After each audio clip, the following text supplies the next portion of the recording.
ശാരീരികമായിട്ട് അമ്മയ്ക്ക് വലിയ ബുദ്ധിമുട്ടുകളൊന്നുമില്ല മോനെ. എങ്കിലും ഇനിയും ഓർമ്മകൾ പുറകോട്ട് പോയിക്കൊണ്ടേയിരിക്കാം. ചിലപ്പോൾ അമ്മ എന്നെ പോലും തിരിച്ചറിയുന്നില്ലല്ലോ. അതാണ് എന്റെ ഏറ്റവും വലിയ പ്രശ്നം. ഇന്നലെ ഞാൻ മരുന്നെടുക്കാൻ പോയപ്പോ നീ ആരാണ് അമ്മയുടെ ഒറ്റ വാശിയായിരുന്നു. അതാണ് ഈ ലോകത്തിന്റെ അവസ്ഥ. അവർക്ക് ഭൂതകാലവുമില്ല ഭാവി കാലവുമില്ല. ജീവിക്കുന്ന ഈ നിമിഷം മാത്രമാണ് അവരുടെ ലോകം എന്ന് പറയുന്നത്. മാധുരി അമ്മയെ നന്നായിട്ട് ശ്രദ്ധിക്കുന്നുണ്ട്. മേരി മരുന്നുകളൊക്കെ കൃത്യസമയത്ത് നൽകണം. എങ്കിൽ ഞാൻ ഇറങ്ങട്ടെ. ശരി.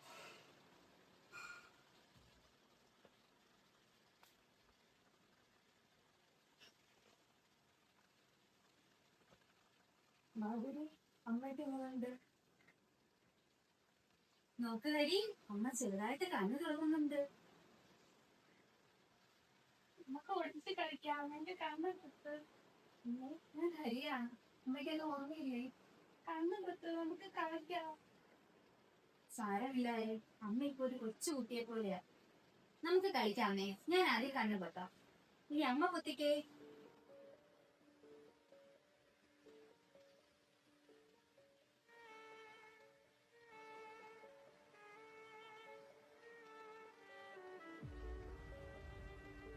കണ്ടുപിടിച്ചേ.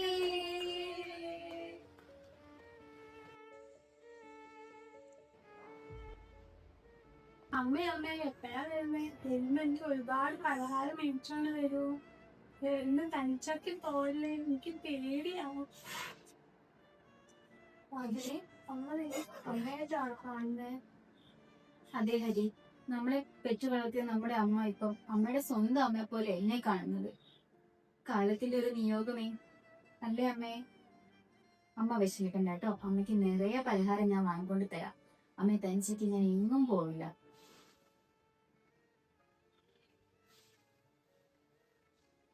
അമ്മേ ഒരു മരുന്ന് കുടിച്ചേ. നല്ല കുട്ടിയല്ലേ? എനിക്ക് എന്റെ അമ്മ തന്നാ മതി. സിസ്റ്റർ ഞാൻ കൊല്ലോളാം. അമ്മേ കുടിക്കണ്ണേ, സുഖം മാറണ്ടേ അമ്മയുടെ?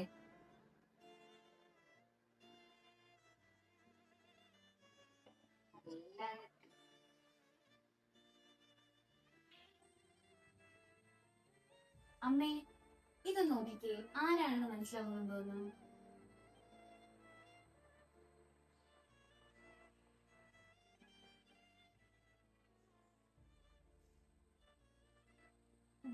നോക്കിക്കേ. ഇല്ല ആരാണെന്ന് മനസ്സിലാവുന്നു.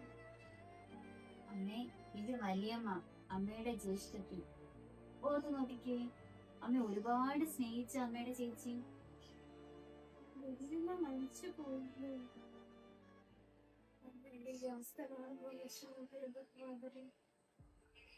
ഹരി, ഇതാണ് കഥാകഥ. ഓർമ്മകൾ വന്നു പോകുന്ന ഒരു അവസ്ഥയാണിത്.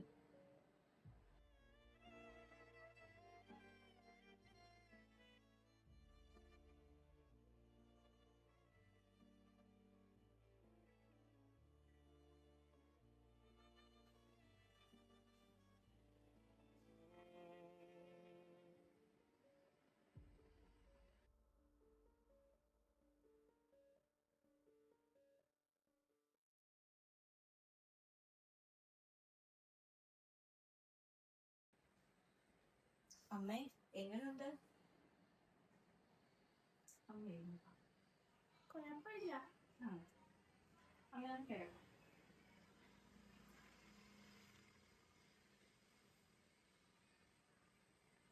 ശ്വാസം എടുക്കൂ.